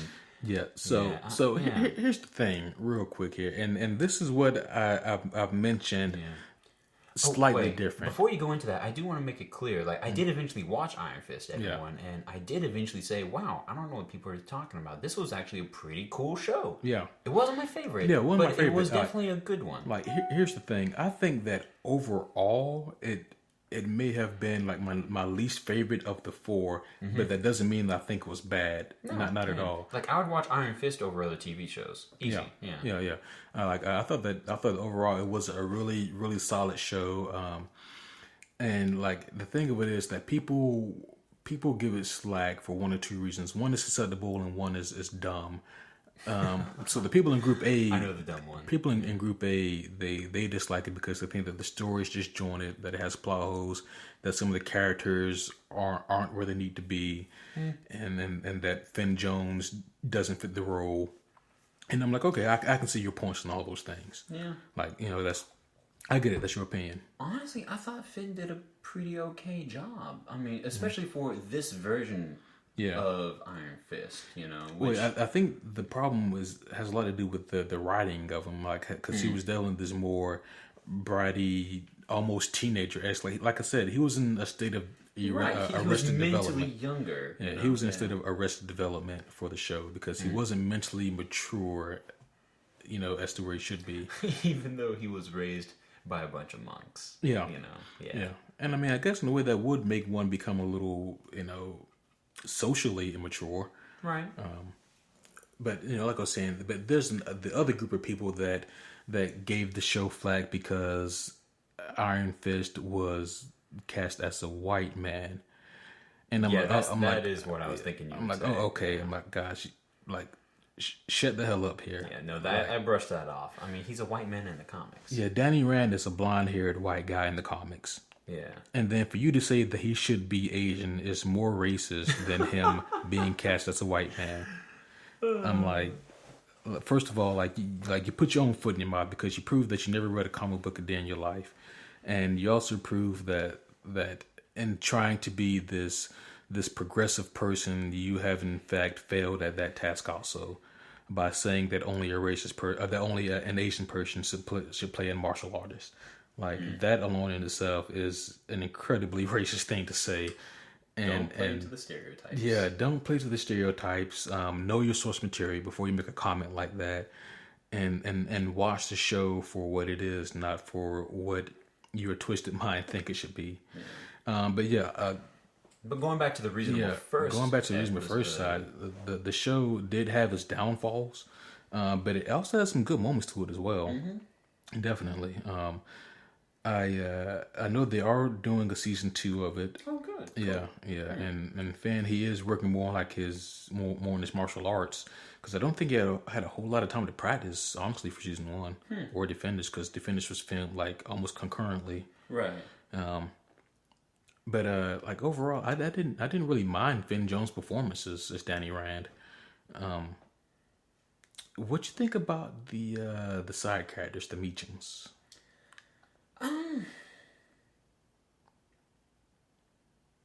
The only one that I ended up caring that much about was his Asian friend who was a member of the Hand. What was her name? Oh, Colleen Wigg. Colleen Wigg. Was that her character name? Yeah. Okay, Colleen. Yeah. Thank you. Yeah, Colleen was the only one I ended up really devoting much empathy for. You know, the others I was just kind of like, okay, whatever. They're there. They're assisting the story in their own way. Mm-hmm. You know, they're here in the writing, but I don't know. It was clever. I will say this: it was clever and fresh how they handled the whole. Oh, this guy's really dead, but wait, he isn't. He's in hiding this whole time, and they show that off to us quickly. They don't try to hide it and cover it up for the longest time, and then here he is. Yeah. And the next episode's whole prologue is about how he was hiding this whole time. Yeah. It was definitely different. It was, oh, wow, off the bat, we as an audience know more than most of the staff or most of the cast. Yeah. Yeah. Yeah. And to a certain point, I really liked that decision. Right. To show us that, not Ward, I forget the dad's name. Ward was the son. He was kind of just dickhead in my head. Like, literally, every time I thought of him, he was just dickhead. Yeah. Yeah. So yeah. What he is was his name? He was a bit of a dick. But I, like, on one hand, I appreciate that they showed us that he was still alive and then try to play this game to make us think that he's not until, the last couple episodes where the big reveal was something we knew. Yeah, his name was Harold that's Meachum. Right. Yeah, Meachum. Yeah, Meachum. Thank you. Meachum. Mm. That's right. Yeah.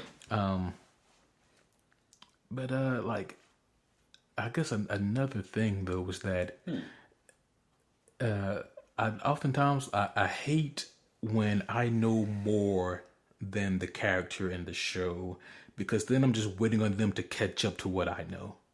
Really? Yeah, I can't stand that.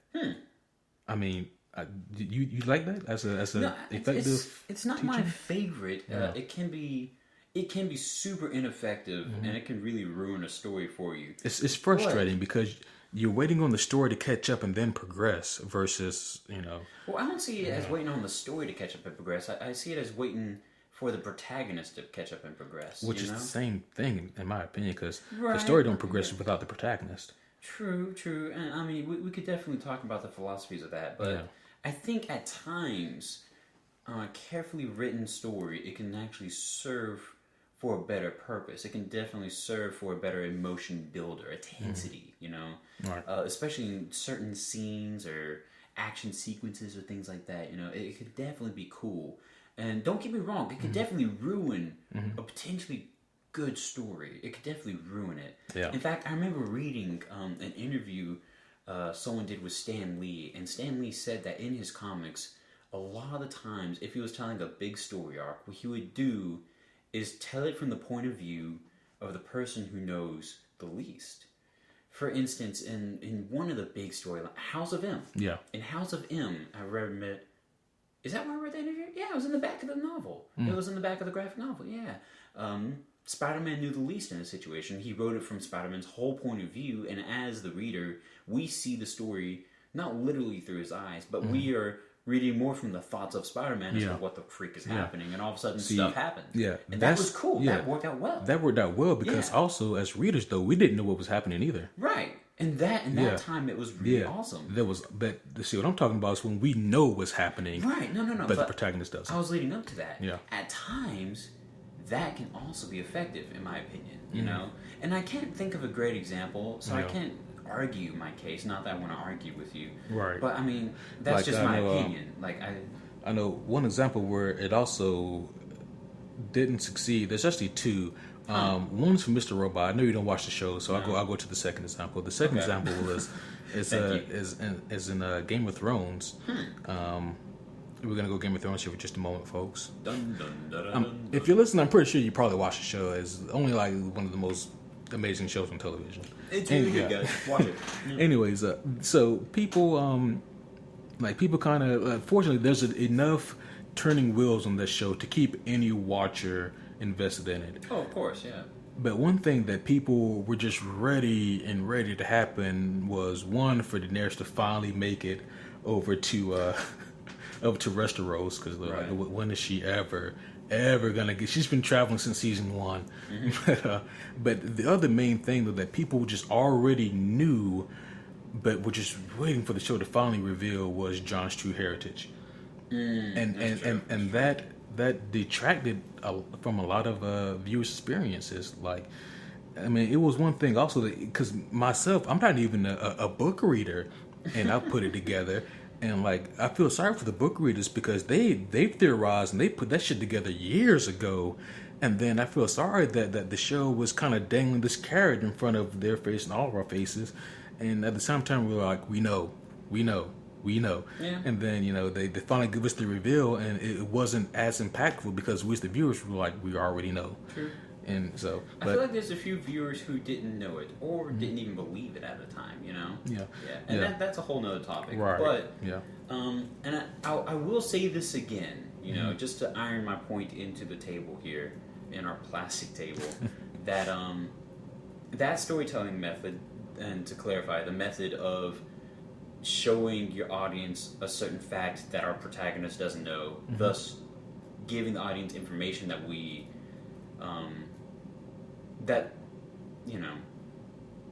doesn't become a huge reveal to us, but becomes a reveal to the character. In certain cases, it's not going to be effective, right? But I think in certain moments, it definitely could be, Yeah. I think it depends from writing to writing, from scene to scene. Yeah, I'd have to find like a good example of it because I don't know. I mean, I guess like the closest thing I can think of to a success would be like The Prestige, but even then it was a false. I was about to say, false reveal because like we think we know what's happening, but then oh shit, no we don't. This is what's really happening here, and then like there's this whole revelation that comes at the end. So yeah, it's not quite the same thing, but. I don't know, but I guess back to the main subject of Iron Fist. Like overall, though, I thought the show was good. Yeah, no, it definitely was good. I gave it that thumbs up rating. And I know that when they say when you're really trying to rate something on a scale of 1 to 10, you should never give it a 7 because a 7 is that number that can be played with. Like 7 is like the safe score to give something on a scale of 1 to 10. It's like if you really want an honest rating on it, like would you give it? Would it be? You got to take the number 7 out completely, and then rate it because then you'd be able to honestly give your evaluation on it. So if I were to take because now that sucks, 'cause I put myself in this situation. But if I were to take the number 7 out, I guess I'd give it a 6. Yeah, I'd say I'd give it a 6. Yeah. Nice. Mm-hmm. But because it doesn't deserve an 8 in my mind. No, it doesn't didn't hook me enough for that. Right.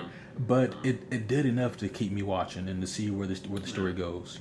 Most definitely. Moving on from that, though, I will say Defenders itself, they got like a daggum 9 in my book. Oh man, yeah. It's like I would give the Defenders a solid 8 to 8.5, and I would probably have given it more if the show had been given more because man, they only had 8 episodes. Like. Oh yeah, that's like they. I feel like for the Defenders, I thought that they would give the show. I thought that was like the one show that deserved the 13 episode treatment. So yeah, I was kind of like, huh, that's interesting. Yeah. But I do, especially for the antagonists that they used. Just to prove your point more. Yeah. Yeah, oh yeah. I mean, they got Sigourney Weaver. Maybe Sigourney sucked up a lot of the budget. Nah, yeah. But I do understand also though why they would want to do an 8-episode arc. Maybe because so they can just hit the gas pedal and never have to let off. You know, maybe that's one way of looking at it. Yeah. You know, but I don't know. I think that everybody overall enjoyed the characters and their dynamic enough to maybe see at least 2 more episodes. Yeah, you know, I would have enjoyed a couple more episodes. I would have definitely enjoyed another episode of watching Luke Cage and Danny Rand be friends some more. You know, right. Who doesn't want to see that? Yeah, I would have liked to see like the growth of Heroes for Hire a little bit more. Yeah, you know, maybe even an Easter egg or something for that. It's like, right, dude, that's so cool. It's okay, dude. Don't even lie to me. You know that's cool. Yeah, it's cool. Yeah. Yeah, but so what were your thoughts on the Defenders? Again, I really enjoyed it, man. I binged that one too. Everyone had great chemistry, from Christian Ritter and Daredevil, good old Charlie Cox, to our boy Mike and frickin' Finn. They had great chemistry. The working together of the team I thought was really good. I thought everyone got good screen love. Everyone had their support characters too coming in, and of course you saw good old Rosia, damn, what? Rosia Dawes? Rosario. Yeah, there you go. Wow. Right over my friggin' head. But Rosario came back, and honestly, cast-wise, I feel like they did a good job giving everyone, you know, equal love there. You know, it didn't become Daredevil and his team or anything like that. Because it's real easy for that to happen with that kind of show.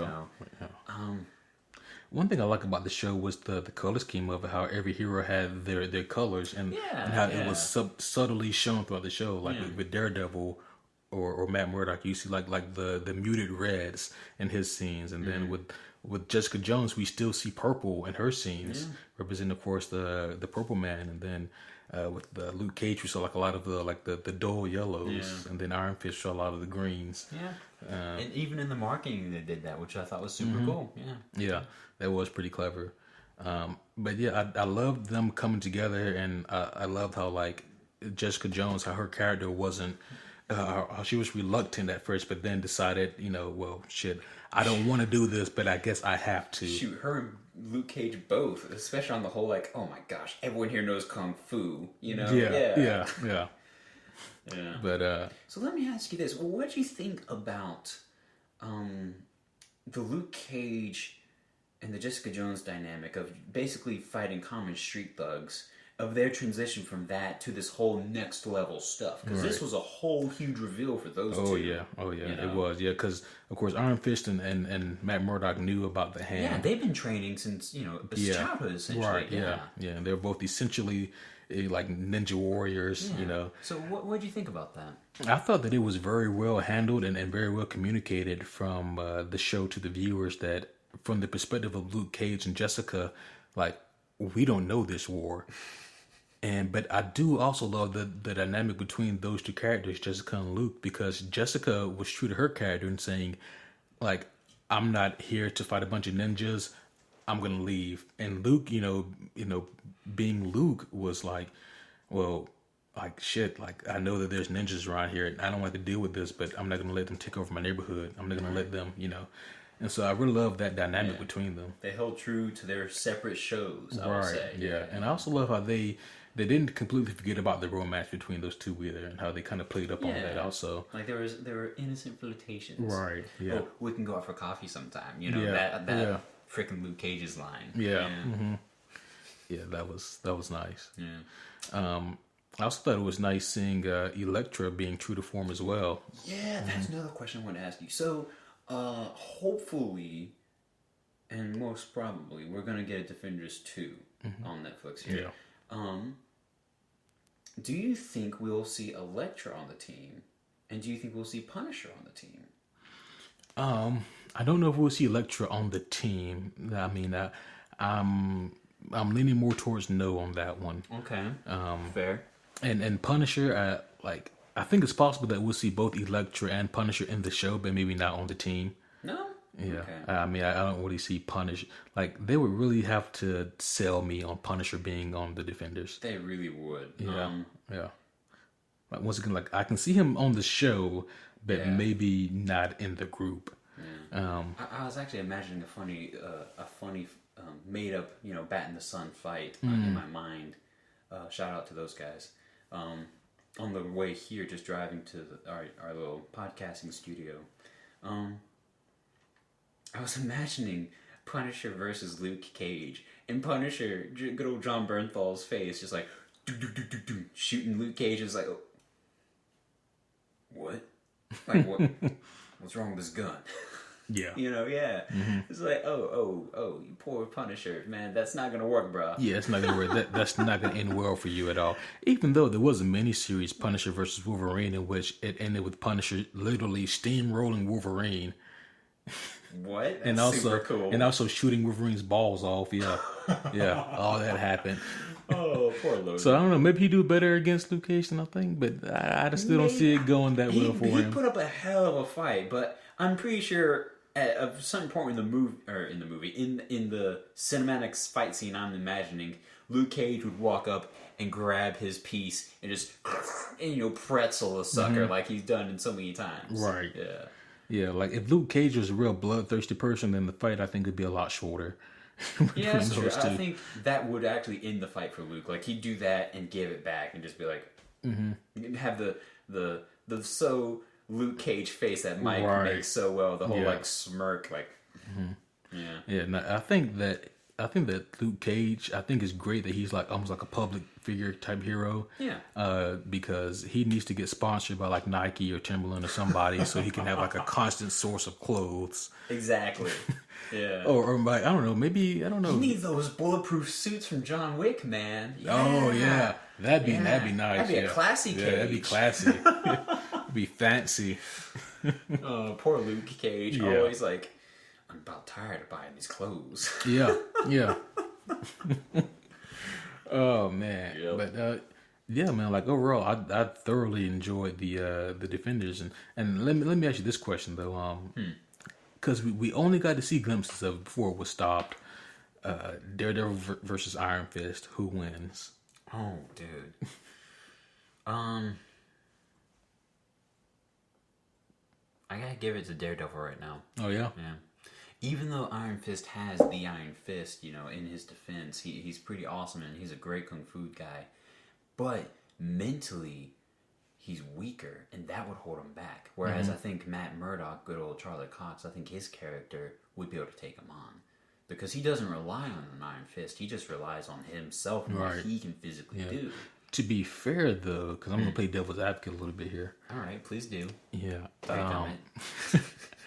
Iron Fist also doesn't rely on it either. He only uses it when he sees fit, if you notice. True. Yeah. That's true. He wouldn't try to super punch Daredevil. Right, yeah, he's not going to start the fight with that, you know what I mean? Like, even with Luke Cage, he didn't start the fight with that. But I think, if we're talking about the Netflix version of Iron Fist, the one who does have that that whole social enigma thing going for him, the whole he's not fully mentally grown thing, I think our Daredevil in the Marvel Netflix series would still be able to take him on. You know? I agree too. I think I think it comes down to just like you said, experience and mentality. I think that Daredevil takes it. What do you think about Sigourney Weaver's Alexandra? Oh man,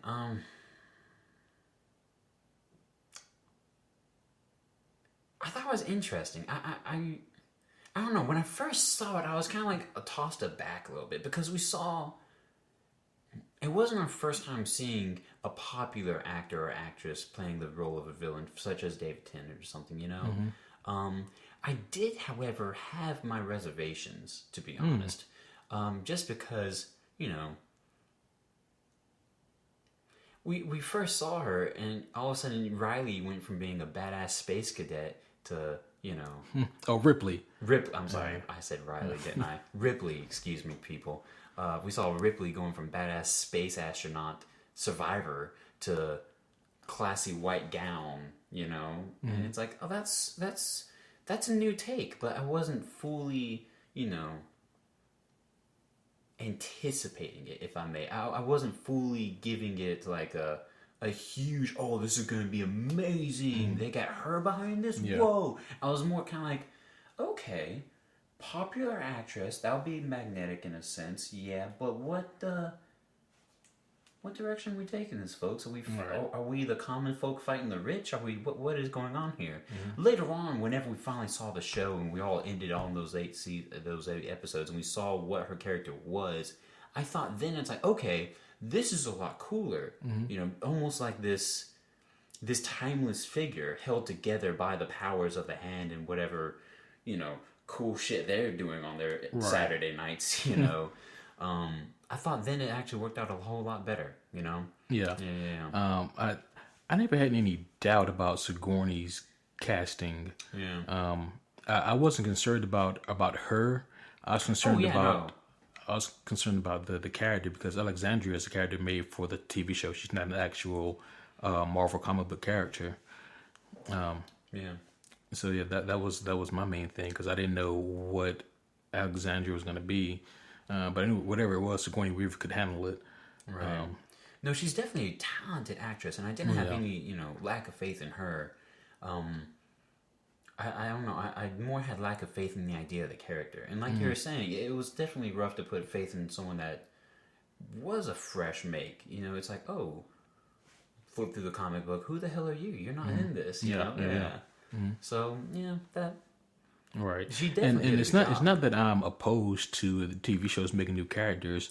It's just the fact that comic books already have a rich source of people to pull from. Right, and so I thought it was just a curious decision to make someone new. Mm. But to be honest, though, she only lasted for maybe 6 of those episodes. Yeah, Elektra kills her. Stabby stab. Yeah, stabby stab with those size. Yeah, was it size or the swords that she killed her with? No, swords, I think. Yeah, it may have been swords. Yeah. But I loved like Elektra's whole turn, because I mean, even in the comics, Elektra, she does become the ruler of the hand. There's one point where Daredevil thinks that she's hypnotized, or that the hand has her under their control, under their spell. But then in actuality, no, Elektra's like, this is what I'm doing. I'm doing this on my own for real, Matt. And so it was like, damn. Mm-hmm. So I thought that was really cool concept that they put in the show. And I love the choreography of it as well. Like all of it played off really strong. Dude, like the choreography of all these shows is amazing. Mm-hmm. Yeah. Mm-hmm. I'm not gonna lie. Like there were some moments in Jessica Jones and Luke Cage where I don't know. I feel like it could have been a little bit tighter. Yeah. It's mostly because, like I said in the previous podcast, I don't remember which one, but it was the Hulk podcast. Damn, here we go again. Go watch episode 2 or listen. It was. In both those shows, Jessica Jones and Luke Cage, there was a lot of the classic "I'm gonna pick you up and throw you" trope, you know, and I guess I'm ready for some more creative ways to show super strength versus me just picking you up and throwing you across the room. You notice in Defenders, whenever they choreographed those fights, go back and watch the show again. And guys, ladies, this is an invite to all of you as well. Go back and watch the show again, because if you carefully pay attention in those choreographed fights, Danny Rand and Daredevil, they're doing their badass ninja, you know, awesome kickery. And then Luke Cage is kind of just like powerhouse, standing there, takes a hit and power hits. Takes a hit. Oh yeah. No. See, like that's why I didn't put Defenders on that list. Just Jessica Jones and Luke Cage. Right, but I was actually bringing that up in order to better support your case, because he was like, oh, I'm a one-hit person. This is my one technique. It didn't work. Piss. Let me try it again. Oh, it worked this time. Yeah. You know? Yeah, like, I love, like, when we see Danny and Luke, when they first kind of fight together. Dude, that was amazing. And then they had freaking Run the Jewels backing that up. Yes, I'm going to flip this table. Yeah, that was a badass scene. And then, of course, man, like... It was the first time we saw them working together as the infamous Heroes for Hire, and I was just like, oh my gosh! That was great. That was the whole point. Yes. Like, I don't know who the choreographer was, or if there were several. I'm sure there's probably several, and also maybe several directors, you know. I'd give it to a team of people, yeah. But, like, kudos to you guys, because they had a hard job. Because cheers to them. Yeah, because, like, when you have an ensemble cast like that, with all their distinct different fighting styles, because even Daredevil has a different fighting style from Iron Fist. Yeah. You know, like, they're not the same. But they did carefully and creatively craft the fight scenes in a way so that everybody did their own thing, but made them all look really good. Yeah. You know, like no one seemed like a weak link, and that's what really mattered there. Like everyone looked cool and badass doing their thing. Yeah. Even Christian Ritter, you know, because she was definitely the brawler of the group. She and Luke Cage both were just like street brawling. Like, okay, I'm just gonna go with my experience here. Oh, he's doing flips off the wall, and he just face kicked that man with the top of his foot on the top of his head. Like, what? How do you do that? Yeah. I thought that Kristen did another stellar job as with her role. I mean, there's actually a lot of people that don't like her performance. As really? I don't know. I don't know if they don't like her performance or don't like the actress, but yeah, I bought it both times. Yeah, no, yeah. I watched Jessica Jones twice, and I still liked it both times. Oh yeah, most definitely. But yeah, I also really love how they brought everything home. I will say this, like, I don't mean for this to sound like a negative, but this is just my take on it, my perspective on it. The show began and went on as this group trying to figure this whole thing out and trying to get to the bottom of it and trying to solve this whole hand problem. Yeah. But to me, it ended with Daredevil. Like the show ended focusing mostly on him. I can see that, yeah. Because it ends with him and Elektra doing battle in a really badass way, and you know, because that's what it kind of comes down to, with him trying to get to her and you know trying to talk some sense into her, and then like with having the whole cave kind of collapse on them, right? And you know them ending with, oh man, Matt's dead. You know that's and that's what kind of leaves us. And then of course the very last shot we see Matt still alive. He's and it's like some kind of church being taken care of by some nuns. nun hospital. Yeah. I think there's a storyline with his mother where he's in crucial condition and he meets his mom, who's also a nun. That's awesome. So so that's probably, I don't know, that could be where it's headed. Yeah, and I will say this. I mean, I have enough faith in the Marvel, Netflix, ABC Studios writers in order to really bring this together, you know? Yeah. Because I really don't want... I agree with you, because I know what you're feeling. I don't want this to turn into Daredevil and his friends either, you know? Yeah. But I feel like for this threat, it may have been, you know... necessary. Exactly. Yeah. Let's think about it, you know? Elektra was his equal in combat and ninja skills and badassery and everything, you know. Female Matt Murdock, essentially, you know, but with sick-ass size, you know. And the whole team, the Defenders, were taking on a ninja threat. Someone who was raised in equal badassery, ninja, awesome bull stuff. I feel like that this could have been equally Iron Fist thing, though, as well. Because, for sure, you know.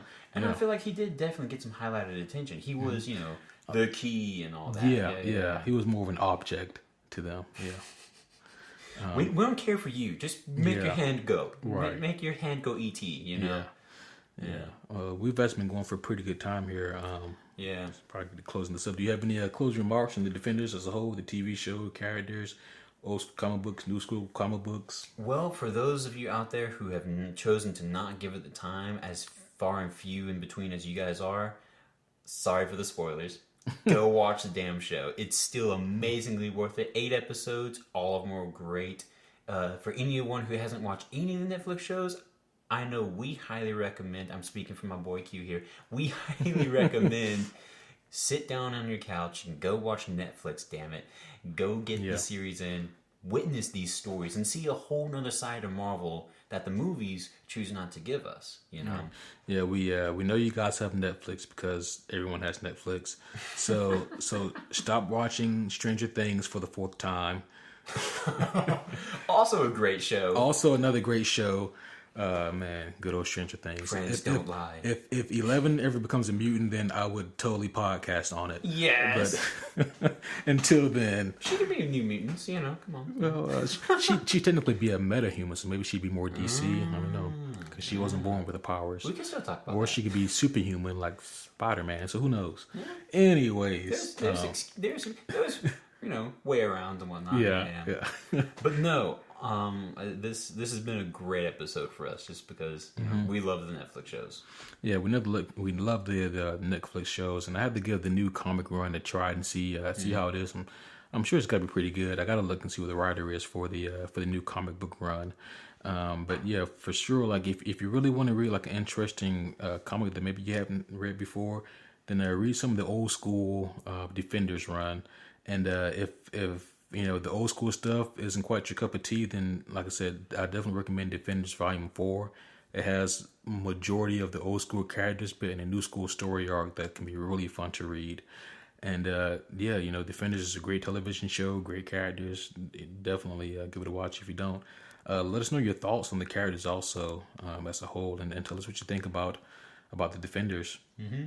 And also, you know, before we close, we always got to have our reading from the book of Regrettable Superheroes. Amen. This is always fun for us. So tonight's random flip open to has landed us on the page of Nemesis, and he says, quote, "Make way for Nemesis," end quote. He's a good guy named Nemesis. Apparently, I think Nemesis. I think the giant scary zombie from Resident Evil 2. Oh yeah, that's right, yeah. No, he's actually a good guy. I had to double check because I first thought the same thing. He was first debuted in Adventures into the Unknown number 154, and that's a famous title run right there, you know. So he's kind of a lazy character. So Nemesis was a police officer who had the name of Steve Flint. Steve Flint was going after some super murderous, super evil douchebag crime lord boss, and he was ran over by a train. You know, and that's the beginning of our character, folks. Yeah. I know, right? That's what you would think, but no. Instead, he goes to the afterlife and he encounters some green-tinted, I don't know, afterlife runner. I don't know. Maybe he was the guy who was, you know, ferry boating on the river Styx or something. Mm-hmm. Come on, guys. He was called the Unknown. And basically, he takes up on some deal with the Unknown in order to return to Earth and avenge his own murder. Like, he's basically talking to the Unknown saying, look, hey, I want my vengeance. And the Unknown's like, all right, cool, bro. Go do it. Mm-hmm. You cool. I got you. And he basically becomes a Grim Reaper for the Unknown. Kind of like a really, really bad version of our boy Ghost Rider. Oh, Ghost Rider. I was thinking the Crow. Well, yeah. There you go, that too. Yeah, his costume was not that of a Grim Reaper, so he didn't look all cool and scary. No, he wore striped shorts, a t-shirt with a hood, and he had an hourglass on his chest with sand, you know, kind of symbolizing the passing of time type thing. Or his powers. That's what I'm trying to find here. He was gifted with powers of flight, remarkable strength. He could turn invisible, walk through walls. He could change his... Oh my gosh, dadgum. This dude's OP. He could change his size, so that's Ant-Man. He could read minds, Charles Xavier. And he could travel through time. Damn, that's some Cosmic Cube stuff right there. Exactly. Like, this dude was the Cosmic Cube into one thing. No, that's the time gem, actually. That's a lot of things. Yeah, that's a lot of things. So apparently, his weaknesses were poison gas and drowning. So, yeah, it's like, what? I feel like someone reached into like a random bag of superpowers and weaknesses, and they pulled out several exactly, of each, yeah. And they said, "This is this. Make a character out of these powers." They played Cards Against Humanity, and this is what they got, you know. Or Death Battle, more appropriate. Or Death Battle, yeah. No, Super Fight. Yeah, they played Super Fight. That's what it's called. Oh, yeah. No, that's what I meant. Yeah. What did I say? Cards Against Humanity? Yeah. Yeah, that's not what I meant. But yeah, he was also vulnerable to, you know, guns and knives. Oh. So it's like, I can turn invisible and pass through walls, but then you stab me with a knife. Right. Oh boy. Yeah. You know. You sir are frustrating to read. Well, I guess I can't be too mad at him. I mean, Kitty Pryde can pass through walls, but you can also be shot and stabbed. Yeah. I'm sure in ghost form he couldn't have been shot or stabbed, just as Kitty Pryde, you know. Right. So there's that. But I don't know. I guess it just seems a little Yeah, a little strange. I can see why Nemesis didn't quite pan out. For one thing, he had a terrible name for a superhero. Right. And yeah. So the thing is, our boy Nemesis actually lasted for a few years. Yeah. So they just kind of left the ending up in the air. Like, they don't say why he ended or anything. He just basically stopped being in production. Yeah. But I will say this, just to add in a tinge of difference in tonight's character. So they decided to actually give him a little bit more of a human, relatable feel. They gave him a mortal girlfriend whom the Unknown, basically the Nemesis's boss here, was like, nah, bro, you can't be with her. You got to get rid of her. And yeah, the couple tended to argue, and just basically they tried to wedge this earthly relationship into this super unearthly dude into what was a very other realm type of line of work. Yeah. So I don't know. He felt like just way too much into one thing. Yeah. I feel like maybe a repackaging for maybe today he might be able to do a little bit better.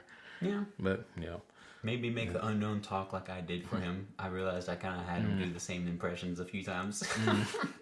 Nah, well, bro. that's our reading of the League of Regrettable Superheroes for today. Definitely recommend picking up that book. If you're taking a shit and you want something fun to read, that's the great book for it.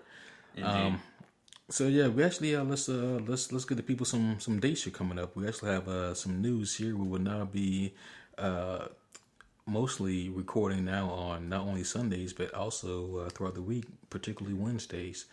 And so yeah, this Wednesday, December 6th, we will be putting another podcast late that night, so it may be released Thursday morning. And to the people, what we're talking about then.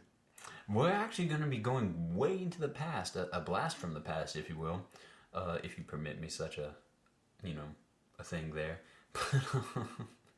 We're actually going to be talking about Iron Man 1, the movie which started the whole cinematic universe for the Marvel series. Yeah.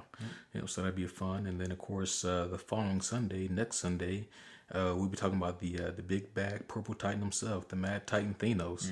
So that's going to be a fun one as well. So yeah, this Wednesday, Iron Man 1, the movie, and then the following Sunday, we'll be talking about Thanos. The guy who punches the piss out of Iron Man. Oh yeah. That had to hurt. Hey, here's Iron Man all up on Wednesday, and he's punched. And as always, guys, if you have any questions, comments, gifts, threats, food supplies, hit us up at superherohomies@gmail.com or our Facebook page, Superhero Homies. And as always, you already know I'm your boy Quentin. I'm over here being Kevin. And we'll see you guys next time. Yeah, take care.